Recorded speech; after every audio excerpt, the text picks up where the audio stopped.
बिस्मिल्लाहिर्रहमानिर्रहीम। मेरा नाम मोहम्मद तारिक है। तो आज हम क्लास 10th का लेक्चर नंबर 6 डिस्कस करेंगे।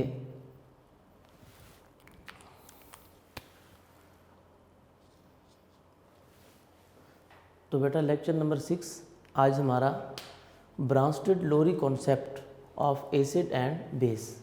लास्ट टाइम हमने आर्हेनियस कॉन्सेप्ट डिस्कस किया था, तो आज हम ब्रांस्टेड-लोरी कॉन्सेप्ट डिस्कस करेंगे। ये नाम से है बेटा, ये दो साइंटिस्ट थे।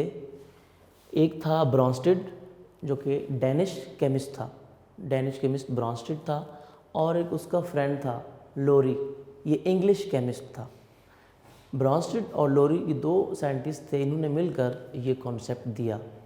उन्होंने आर्हेनियस कॉन्सेप्ट को स्टडी किया, पहले देखा, उसके बाद उन्होंने एक अपना नया कॉन्सेप्ट दिया एसिड और बेस का। तो इन्होंने एसिड और बेस का कॉन्सेप्ट कैसे दिया? ये जो इनका कॉन्सेप्ट था, ये सिर्फ और सिर्फ डिपेंड करता था किस पे? हाइड्रोजन आयन पे, प्रोटॉन पे।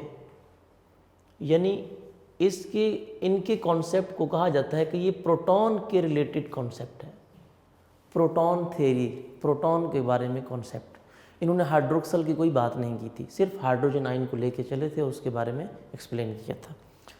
तो इसको स्टडी करते हैं कि 1923 में उन्होंने एसिड और बेस को कैसे एक्सप्लेन किया। अकॉर्डिंग टू ब्रांस्टेड-लोरी कॉन्सेप्ट, इसके मुताबिक बेटे क्या था? Acid is a substance. उन्होंने कहा था एसिड एक ऐसी चीज़ है, चाहे वो मॉलिक्यूल हो चाहे वो आयन हो, which can donate a proton, जो किसी को एक प्रोटॉन डोनेट कर सकता हो, यानी प्रोटॉन डोनर आप कह सकते हैं। प्रोटॉन का मतलब हाइड्रोजन आयन होता है, पॉजिटिव आयन होता है। यानी अगर कोई सब्सटेंस अपना हाइड्रोजन आयन किसी को डोनेट कर सकता हो या डोनेट करने की कैपेबिलिटी हो उसमें, तो उसको हम एसिड कहेंगे। तो जाहिर सी बात है, जब कोई एक सब्सटेंस अपना हाइड्रोजन आयन डोनेट करेगा तो अल्टीमेटली दूसरा सब्सटेंस जो उसके साथ होगा वो उसको एक्सेप्ट करेगा। यानी अगर डोनेट करने वाला कोई सब्सटेंस होगा तो लाजमी है, ज़रूरी है कि उस हाइड्रोजन आयन को एक्सेप्ट करने वाला भी हो। तो बेस को उन्होंने कैसे डिफाइन किया? उसके according base is a substance which can accept a proton. जो प्रोटॉन को एक्सेप्ट करेगा वो बेस होगा। यानी प्रोटॉन डोनर एसिड होगा और प्रोटॉन एक्सेप्टर बेस होगा। तो यहाँ पर मैं लिख देता हूँ कि एसिड हम उसको बोलते हैं विच इज़ प्रोटॉन डोनर, और बेस उसको बोलेंगे जो एक्सेप्ट करता है, प्रोटॉन एक्सेप्टर।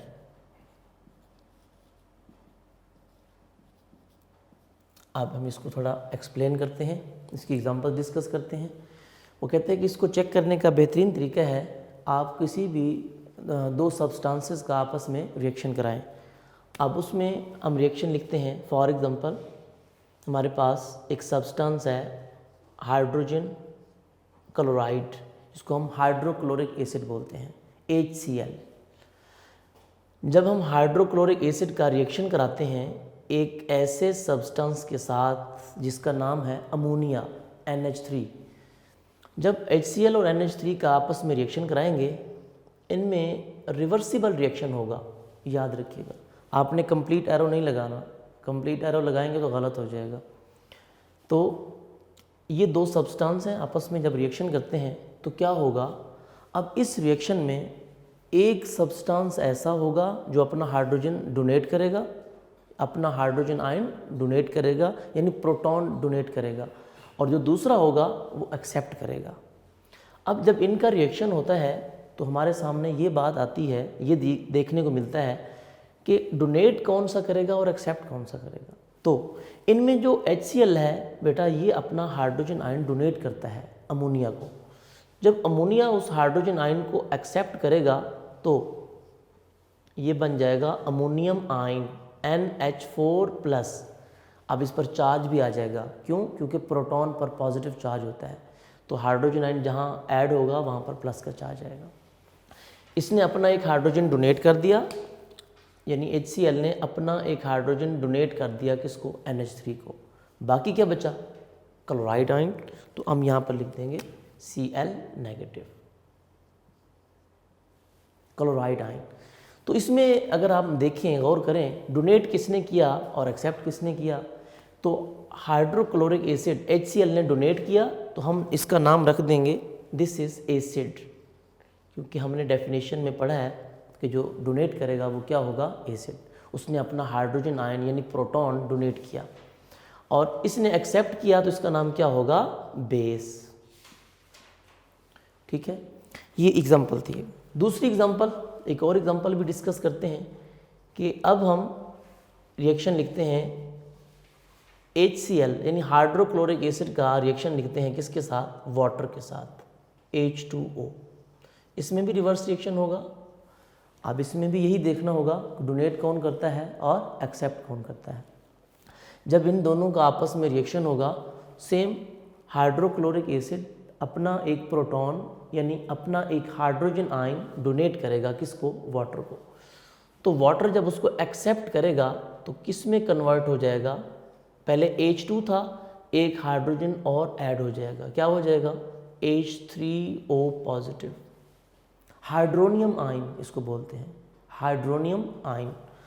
जब HCl अपना एक हाइड्रोजन डोनेट कर देगा, बाकी क्या बचेगा, क्लोराइड आयन, जैसे यहाँ पे हुआ था, ये हमारे पास आ जाएगा क्लोराइड आयन ये। तो इसमें भी सेम, जिसने डोनेट किया हाइड्रोक्लोरिक एसिड था वो, इसको हम नाम देंगे एसिड का, दिस इज ब्रांस्टेड लोरी एसिड, और जिसने एक्सेप्ट किया उसको नाम देंगे हम बेस का। अब ये रिवर्सिबल रिएक्शन है, ये एसिड और बेस की एग्जांपल हमने डिस्कस कर ली कि जो डोनेट करता है प्रोटॉन वो एसिड होता है, और जो एक्सेप्ट करता है प्रोटॉन वो बेस होता है। ये दो एग्जांपल्स में एसिड और बेस का कॉन्सेप्ट हमें क्लियर हो गया। अब यहाँ पर एक और बात समझनी है कि ये रिवर्सिबल रिएक्शन है।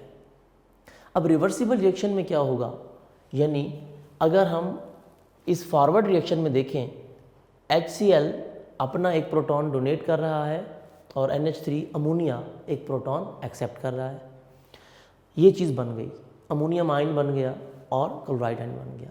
अब वो कहता है अगर इसका रिवर्स रिएक्शन हो तो फिर क्या होगा, तो बेटा आपके सामने है। अब अगर हम इसका रिवर्स रिएक्शन देखें तो यही होगा ना कि जो अमोनिया है, अब इसके अमोनियम आयन बन गया, जो HCl था वो क्लोराइड आयन बन गया। अब इसके पास हाइड्रोजन आयन है, इसके पास हाइड्रोजन आयन है ही नहीं। तो जब रिवर्स रिएक्शन होगा तो रिवर्स रिएक्शन में ऐसा होगा, मैं आपके सामने लिख रहा हूँ, NH4 प्लस क्लोराइड आयन, अगर इनका हम रिवर्स रिएक्शन कराएं तो अब क्या होगा, अब अमोनियम आयन अपना हाइड्रोजन डोनेट करेगा इसको, क्लोराइड आयन को। जब ये डोनेट करेगा तो ये क्या बनेगा, ये बन जाएगा दोबारा HCl। अब इसने अपना हाइड्रोजन आयन दे दिया, ये किस में कन्वर्ट हो जाएगा, अमोनिया, NH3, यानी दोबारा वही चीज़ बन गई।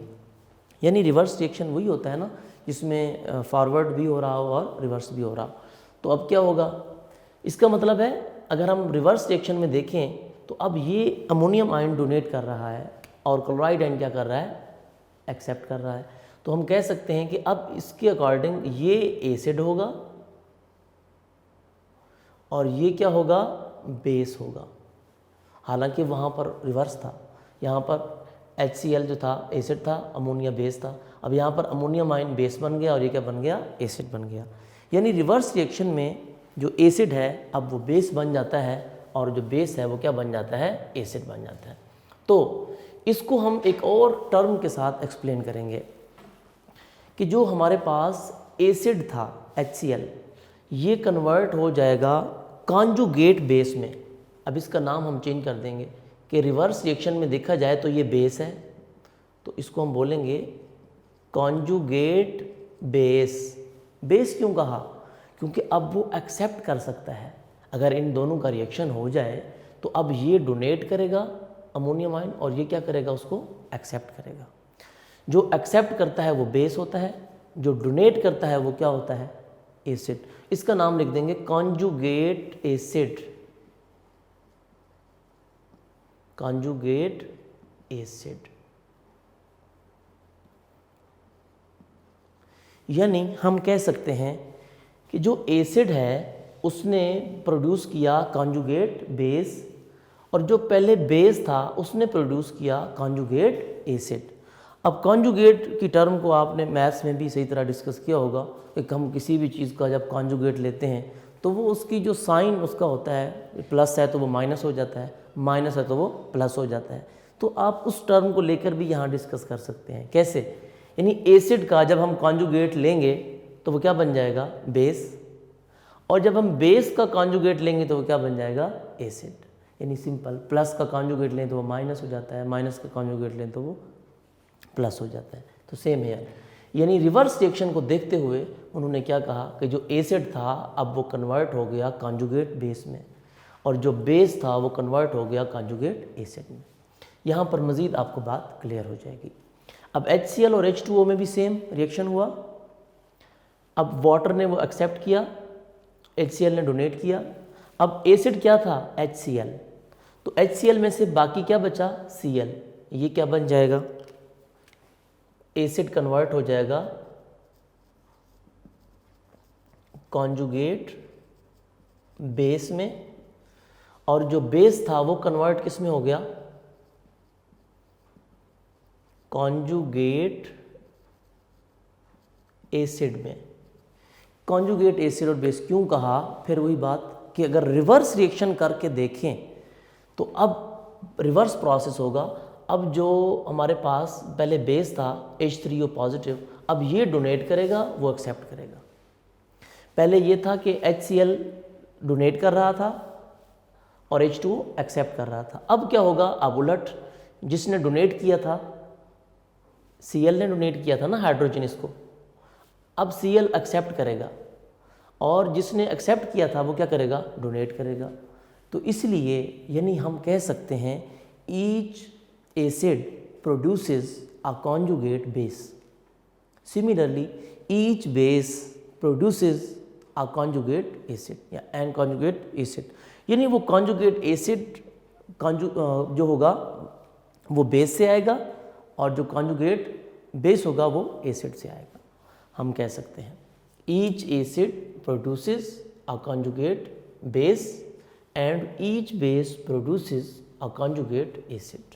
ठीक है, क्योंकि रिवर्स रिएक्शन में अब जो पहले डोनर था अब वो एक्सेप्टर हो जाएगा, और जो पहले एक्सेप्टर था वो डोनर हो जाएगा। इसीलिए तो इसको डिफाइन करने का भी एक सिंपल आसान तरीका है। कैसे? कि अगर कॉन्जुगेट एसिड को आप देखें, कॉन्जुगेट एसिड कैसे बना है? ठीक है, तो कॉन्जुगेट एसिड कब बना है? जब बेस ने एक प्रोटॉन एक्सेप्ट किया। तो इसको हम ज़रा एक्सप्लेन कर लेंगे। कॉन्जुगेट एसिड आपके सामने है कि कॉन्जुगेट एसिड कैसे बना। जब भी कोई बेस एक प्रोटॉन एक्सेप्ट करता है तो वो क्या बन जाता है? Conjugate acid. यानी आप कह सकते हैं when a base accepts a proton from the other substance, it is converted into conjugate acid। और बेस को कैसे डिफाइन करेंगे कि कॉन्जुगेट बेस कैसे बना? ये तो बना था एसिड से। When an acid donates a proton, it is converted into conjugate base। यानी अगर कोई एसिड हाइड्रोजन आयन डोनेट कर देगा तो वो कॉन्जुगेट बेस बन जाएगा। अगर कोई बेस हाइड्रोजन आयन को एक्सेप्ट कर लेगा तो वो कॉन्जुगेट एसिड। तो इसकी मिसाल आपके सामने है, ये देखिए ये कैसे बना। अब आपके सामने है H3O पॉजिटिव कैसे बना। ये ऐसे बना है ना कि जब HCl ने एक प्रोटॉन इसको दिया और इसने उसको एक्सेप्ट किया, एक्सेप्ट करने के बाद ही बना है ना, एक्सेप्ट करने के बाद ही कॉन्जुगेट एसिड बना है ना। तो इसको उसने आपकी बुक में लिखा है पैसिव वॉइस सेंटेंस में, एक्टिव वॉइस में नहीं लिखा, जिससे स्टूडेंट थोड़े कंफ्यूज हो जाते हैं। परेशान नहीं होना। तो conjugate acid is a species formed by, अब मैं यहाँ पर लिख रहा हूँ कि ये कैसे बना, फॉर्म्ड बाय, कब बना, बाय एक्सेप्टिंग अ प्रोटॉन, कि जब एक प्रोटॉन एक्सेप्ट किया गया है, किसने एक्सेप्ट किया है, किसने एक्सेप्ट किया है प्रोटॉन, बेस ने किया है ना। यहाँ पर देखें वो प्रोटॉन किसने एक्सेप्ट किया है, वाटर ने। वाटर क्या था, बेस। यानी जब भी बेस एक प्रोटॉन एक्सेप्ट करेगा तो क्या बन जाएगा, कॉन्जुगेट एसिड। तो आप लिखेंगे accepting a proton by a base. By a base का मतलब यहाँ पर पैसिव वाइज में, यानी बेस ने एक्सेप्ट किया है, या बेस से एक्सेप्ट किया गया है, या बेस से एक्सेप्ट कराया गया है। ठीक है, तो बाय अ बेस, बाय जहाँ पर जो लिखा हुआ है ना, ये पैसिव के लिए लिखा गया है। यानी जब भी बेस एक प्रोटॉन एक्सेप्ट करेगा वो क्या बन जाएगा, कॉन्जुगेट एसिड। इसी तरह कॉन्जुगेट बेस को कैसे डिफाइन करेंगे, वो भी आपके सामने है, यहाँ पे लिखा हुआ है। देखें, ये कॉन्जुगेट एसिड था, ये कॉन्जुगेट बेस था। ये कैसे बना, अब इसको भी सेम मैं एरो से शो कर रहा हूँ। पहले HCl था, ये Cl नेगेटिव कैसे बना, यानी कॉन्जुगेट बेस कैसे बना, कहाँ से आया, एसिड से आया है। यानी जब एसिड ने अपना एक हाइड्रोजन दे दिया तो वो किस में कन्वर्ट हो गया, कॉन्जुगेट बेस में। तो इसको कैसे लिखेंगे कि ये यहाँ पर भी लिखा हुआ है, देखें HCl था पहले, अब किस में कन्वर्ट हो गया, Cl नेगेटिव में, कॉन्जुगेट बेस में। कैसे बना, conjugate base is a species formed by, अब इसने तो डोनेट किया था ना, ये डोनेट करने के बाद बना है। ये देखें, ये Cl नेगेटिव कैसे बना है, पहले उसने डोनेट किया तो फिर बना ना, आफ्टर डोनेशन, ये डोनेशन के बाद बना था ना। फॉर्म्ड बाय, यहाँ पर लिखेंगे डोनेटिंग, यहाँ पर एक्सेप्टिंग लिखा था, यहाँ पर डोनेटिंग लिख दो। डोनेटिंग अ प्रोटॉन, जब उसने प्रोटॉन डोनेट किया, किसने, बाय एन एसिड। देखें यहाँ पर आपने बेस लिखा था, यहाँ पर आप एसिड लिख दें, तो आपके पास कॉन्जुगेट बेस की डेफिनेशन क्या हो जाएगी, कंप्लीट हो जाएगी। यानी each acid produces conjugate base and each base is producing conjugate acid. ये कॉन्जुगेट एसिड और बेस की डेफिनेशन यहाँ पर हमने क्या कर ली, डिस्कस कर ली। तो ये एग्जांपल्स, कुछ एग्जांपल्स मैंने आपको दी। तो उन्होंने एक और चीज़ भी साथ नोट की, वो क्या, कि कुछ सब्सटेंस ऐसे भी हैं जो कि प्रोटॉन एक्सेप्ट करने की कैपेबिलिटी भी रखते हैं और प्रोटॉन डोनेट करने की कैपेबिलिटी भी रखते हैं एट अ टाइम। यानी ये होता है कि जब भी कोई प्रोटॉन उनको डोनेट करना होता है वो डोनेट कर देते हैं, और जब ज़रूरत पड़ जाए तो एक्सेप्ट भी कर लेते हैं। यानी कुछ रिएक्शंस में वो प्रोटॉन डोनर का काम करते हैं, कुछ रिएक्शंस में प्रोटॉन एक्सेप्टर का काम करते हैं। तो उनको जब देखा गया, स्टडी किया गया, तो उनके लिए एक नाम रखा गया। उनका नाम क्या रखा गया, amphoteric.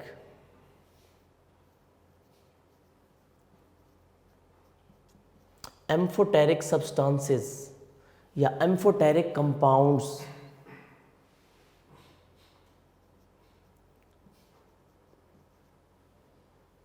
Amphoteric substance, amphoteric compound उनको कहा गया।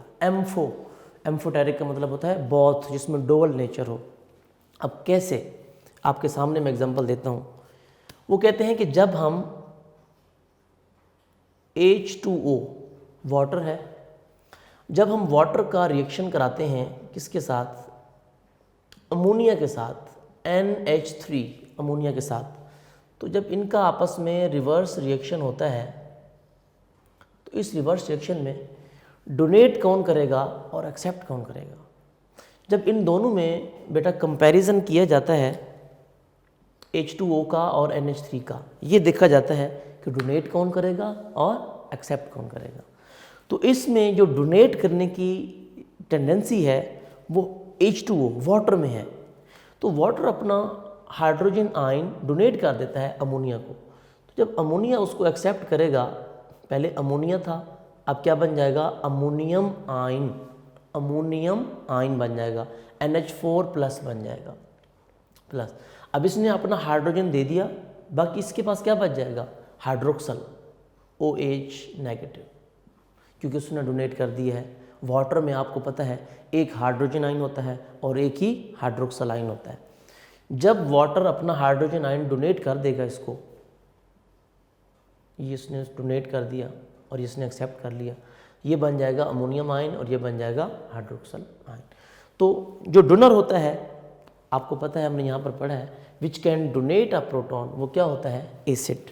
तो हम कह सकते हैं वाटर जो है इस रिएक्शन में एसिड के तौर पे एक्ट कर रहा है, एसिड के तौर पे बिहेव कर रहा है, जबकि अमोनिया एक्सेप्टर है, ये बेस के तौर पे एक्ट कर रहा है। इसी तरह एसिड का कॉन्जुगेट बेस बनेगा और बेस का कॉन्जुगेट एसिड बनेगा। वो कहते हैं वाटर का अमोनिया के साथ रिएक्शन कराएं तो वाटर एसिड के तौर पे एक्ट करता है, लेकिन अगर इसी वाटर का रिएक्शन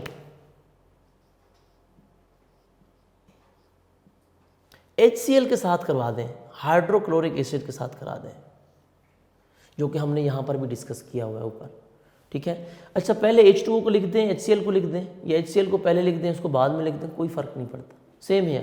अमोनिया को पहले लिख दें उसको बाद में लिख दें, कोई फ़र्क नहीं पड़ता, ठीक है।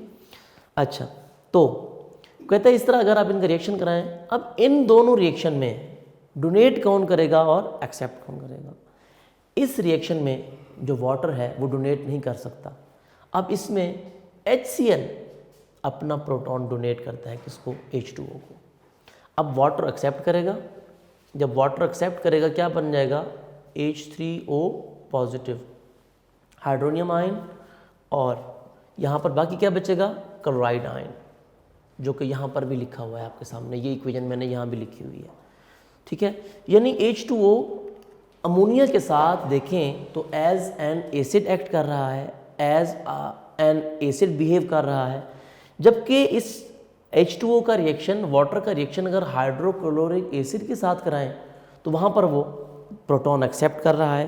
तो आपको पता है जो प्रोटॉन एक्सेप्ट करता है वो क्या होता है, बेस, जो डोनेट करता है वो क्या होता है, acid.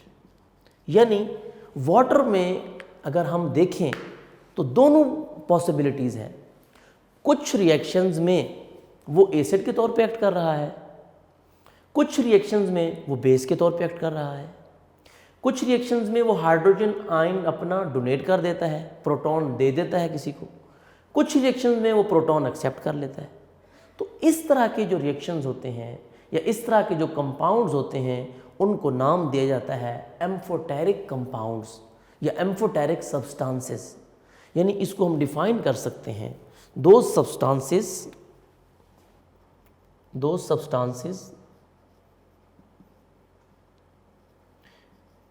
which can behave as an acid as well as a base. Those substances are called amphoteric substances. Those compounds are called amphoteric compounds. So the best example was water. हम कह सकते हैं, प्रूव हो गया, water is an amphoteric compound, water is an amphoteric compound और amphoteric substance भी कह सकते हैं।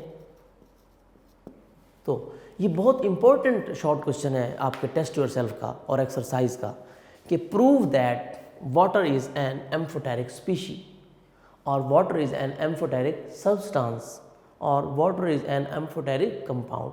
तो आप उसमें क्या लिखते हैं, आप लिखते हैं कि water is an amphoteric compound because water can behave as an acid as well as a base.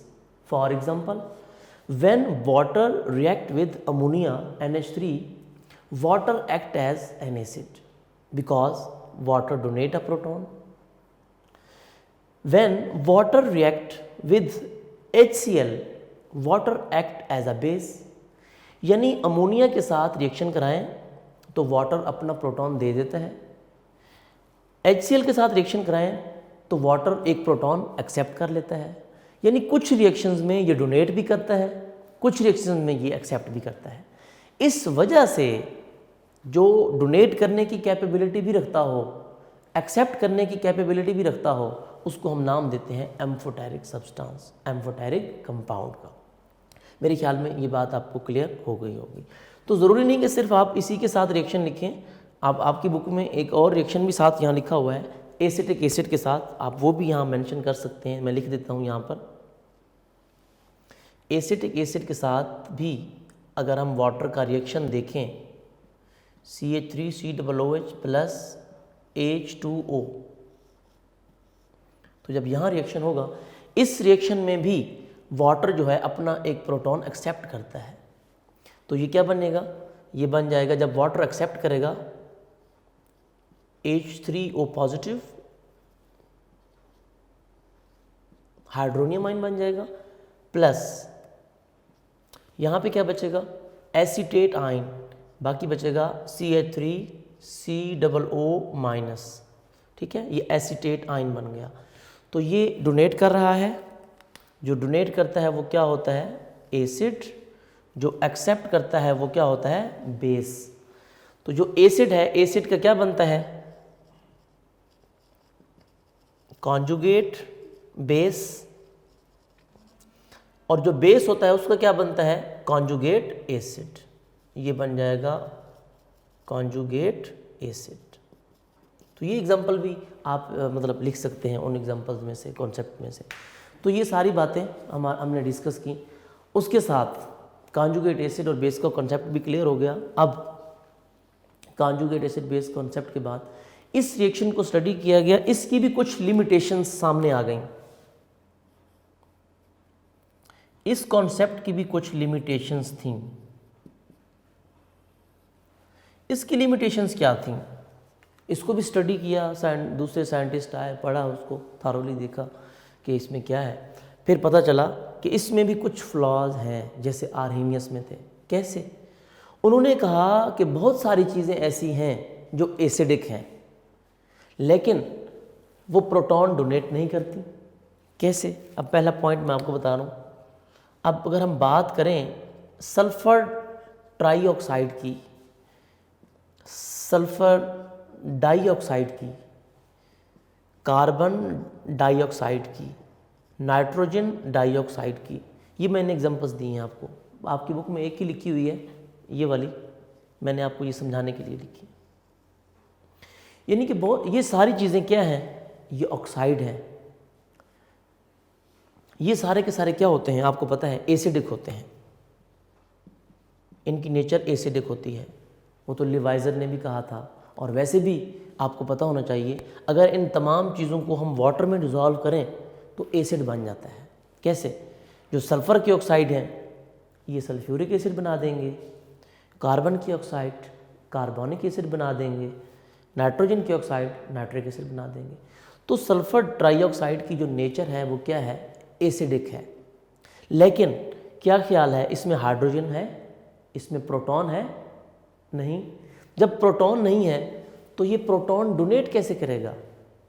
ब्राउनस्टेड-लोरी ने तो ये कहा था ना कि जो प्रोटॉन डोनेट करेगा वही एसिड होगा, जो प्रोटॉन एक्सेप्ट करेगा वही बेस होगा।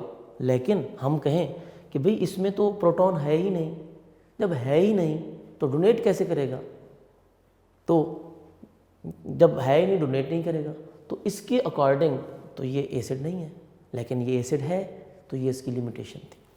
दूसरी और आखिरी जो लिमिटेशन थी, बहुत सारे बेस ऐसे बताए गए कि ऐसे बेस हैं कि जिनमें जो कि प्रोटॉन को एक्सेप्ट ही नहीं करते, लेकिन वो बेस हैं।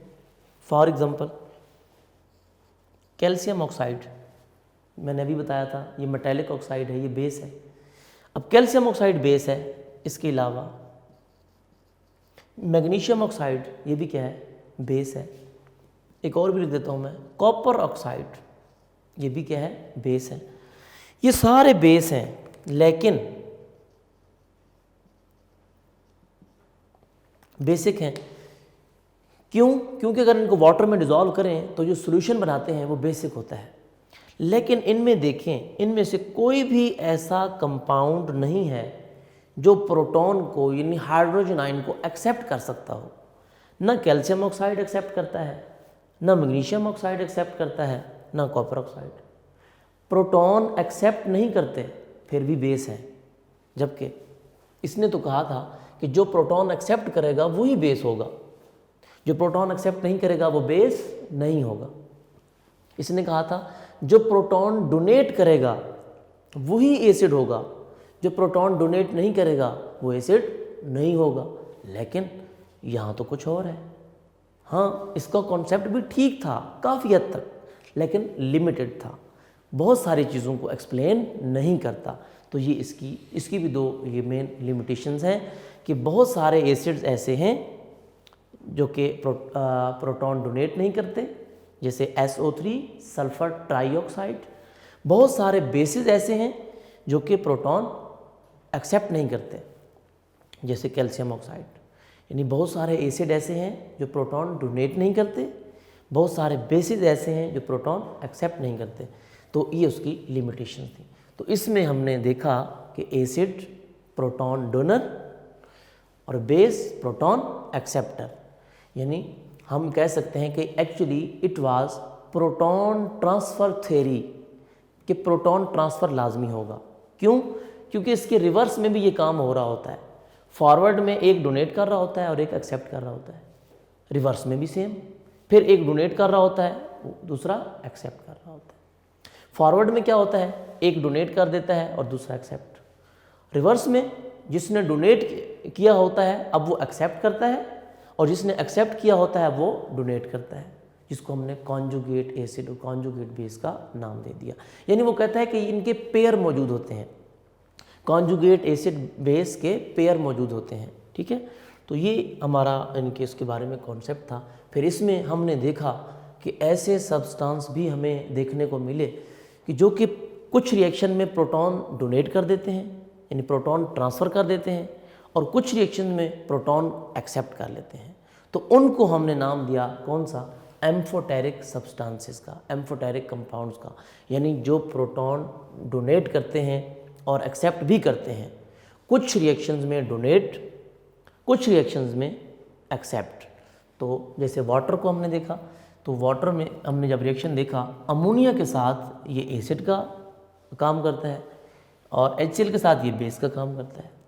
यानी आप इसको दूसरे लफ्ज़ों में ये कह सकते हैं, मैं तो इस तरह समझाता हूँ कि वाटर का रिएक्शन अगर एसिड के साथ करा दें, एसिड के साथ, तो ये बेस बन जाता है, और अगर वाटर का रिएक्शन बेस के साथ करा दें तो ये एसिड बन जाता है।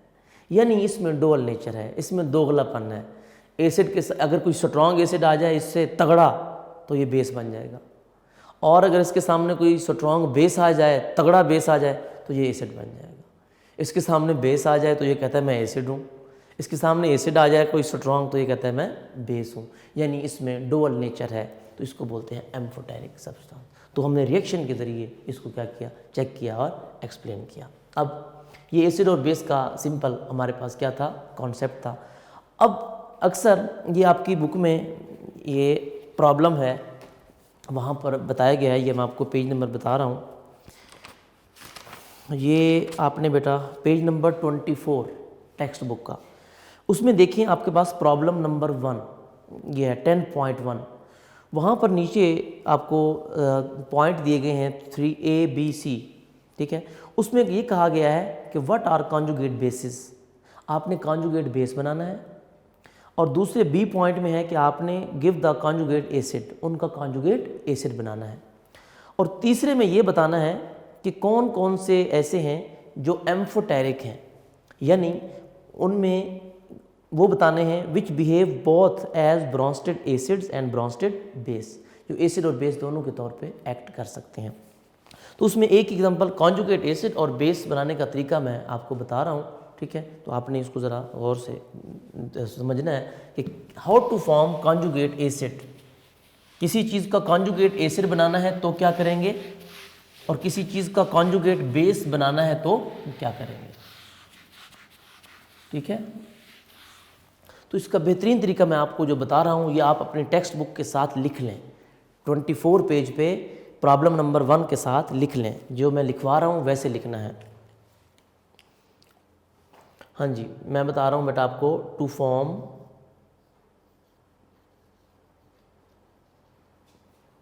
Conjugate acid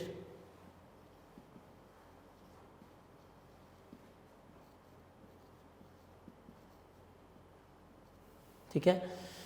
to form conjugate acid, अगर आपने कॉन्जुगेट एसिड बनाना है तो क्या करेंगे, ऐड 1 हाइड्रोजन आयन, ब्रैकेट में लिख दिया H+ आयन। अगर आपने किसी चीज़ का भी कोई भी आपको एग्जांपल दी गई है, कहा जाता है कि इसका कॉन्जुगेट एसिड बनाओ, तो आपने उसमें एक हाइड्रोजन आयन ऐड कर देना है। कैसे, मैं उसकी एग्जांपल देता हूँ। अब मेरे पास एग्जांपल लिखी हुई है H+, पहली H- है, H3O पॉजिटिव है, ठीक है। तो आपको कहा गया है कि इसमें कॉन्जुगेट एसिड बनाए, ये बी पार्ट है आपका। अब बी पार्ट में सबसे पहली एग्जांपल है OH- की, फॉर एग्जांपल OH- हाइड्रोक्सल है, ये दे देते हैं आपको कहते हैं इसका कॉन्जुगेट एसिड बनाओ। तो मैंने आपको बताया है to form conjugate acid add 1 hydrogen, इसी के अंदर एक हाइड्रोजन ऐड कर दो, ये हाइड्रोजन प्लस ऐड कर देंगे। जब हाइड्रोजन ऐड करेंगे तो रिवर्सिबल रिएक्शन इसका बना दें। जब हाइड्रोक्सल और हाइड्रोजन आपस में मिलेंगे क्या बनेगा, आपको पता है वाटर बनेगा, H2O। तो ये आप कह सकते हैं कि वाटर जो है ये कॉन्जुगेट एसिड है, किसका, OH का। सिमिलरली एक और एग्जांपल रैंडमली मैं कर लेता हूँ, आपके पास है, ये मैं बी पार्ट कर रहा हूँ बेटा, पहले कॉन्जुगेट मैंने एसिड लिख दिया है, ये बी पार्ट कर रहा हूँ, उसकी पहले एग्जांपल। और दूसरी इसकी, चलें मैं सेकंड लास्ट कर देता हूँ, कार्बोनेट आयन CO3 2-, ये लिखा हुआ है CO3 2-, इसको हम डिस्कस कर लेते हैं। तो मेरे पास है जी CO3 2-, अब इसका कॉन्जुगेट एसिड बनाना है। तो मैंने आपको बताया है ऐड 1 हाइड्रोजन, यानी H+ ऐड कर दो इसी में। जब इसी में मैं एक हाइड्रोजन ऐड करूँगा तो क्या बनेगा, अब H ऐड हो जाएगा तो ये बन जाएगा HCO3। अब पहले -2 था, अब -1 बचेगा, क्यों, क्योंकि +1 आ गया उसमें। तो ये आप HCO3, इसको ऐसे भी लिख सकते हैं आप, वैसे CHO3-, आपके पास शायद ऐसे लिखा हो या ऐसे लिखा हो, ये ठीक है। तो ये कॉन्जुगेट एसिड का तरीका था। कॉन्जुगेट बेस इसका उलट है, कैसे बनाना है मैं अब उसका तरीका भी लिख रहा हूँ, ए पार्ट में जो लिखा है, टू फॉर्म कॉन्जुगेट बेस। अगर हम कॉन्जुगेट बेस बनाएंगे तो क्या करेंगे, इसमें हमने एक हाइड्रोजन आयन ऐड किया था, इसमें हम एक हाइड्रोजन आयन रिमूव करेंगे, ठीक है, रिमूव 1 हाइड्रोजन आयन, एक हाइड्रोजन आयन कम कर देंगे उसमें से, याद रखना है कैसे। इसकी मैं एक एग्जांपल दूंगा आपको, बाकी आप उसकी प्रैक्टिस खुद करेंगे। तो इसमें ए पार्ट में मेरे पास काफ़ी सारे एग्जांपल्स हैं, मैं चलें एक कर देता हूँ रैंडमली, H2PO4- की थर्ड एग्जांपल जो है H2PO4-, ये एग्जांपल है। अब मैंने आपको बताया है, ये आपने रफ में करना है, वैसे रफ में करके आप उसका, ये MCQs आते हैं, एक्सरसाइज में दिए हुए भी हैं, इंपॉर्टेंट MCQs हैं, ये एक MCQs लाजमी आता है इस तरह का। कोई कंपाउंड दे देंगे, कहते हैं इसका कॉन्जुगेट एसिड कौन सा है, नीचे ऑप्शन होते हैं, आपने उसको सिलेक्ट करना होता है। HPO4- का कॉन्जुगेट बेस क्या है, तो आप इसका कॉन्जुगेट बेस बनाएं, कैसे बनाएंगे, रिमूव 1 हाइड्रोजन आयन, एक हाइड्रोजन हटा दें, पहले कितने हाइड्रोजन थे, 2, एक हटा दें, बाकी क्या बचेगा, HPO4। जब एक पॉजिटिव हटेगा तो चार्ज माइनस का बढ़ेगा, क्योंकि एक हाइड्रोजन आयन कम हो गया। उसको मैं यहाँ भी लिख सकता हूँ, ये देखिए मैंने इसको तोड़ दिया, इसमें से एक हाइड्रोजन आयन अलग कर दिया, बाकी क्या बचेगा HPO4। अब 2 माइनस हो जाएगा, पहले -1 था, यहाँ -2, क्योंकि एक हाइड्रोजन हट गया। तो हाइड्रोजन हटाने के बाद जो बचा है दिस इज कॉन्जुगेट बेस। तो बेटा इसमें बहुत सारी एग्जांपल्स दी हुई हैं, आपने उसको सॉल्व करना है, उसकी प्रैक्टिस करनी है। इसी तरह आपके पास सी पॉइंट में भी जो चीज़ें आपके पास एम्फोटेरिक हैं, एसिड और बेस दोनों के तौर पे एक्ट कर रही हैं, उनको भी सॉल्व करके किया हुआ है। आपने इसको सॉल्व करना है, इसकी प्रैक्टिस करनी है। ये चीज़ साथ लाजमी लिख लें कि कॉन्जुगेट एसिड के लिए हाइड्रोजन आयन ऐड करेंगे, बेस के लिए हाइड्रोजन आयन को रिमूव करेंगे, हटा देंगे। तो ये था आज का हमारा टॉपिक, ठीक है। तो आपने इसकी प्रैक्टिस करनी है, इक्वेशंस की, इसको तैयार करना है और याद करना है, लिखना भी है, प्रैक्टिस करनी है। इसको याद कीजिएगा और अपना ख्याल रखिएगा। अल्लाह हाफिज़।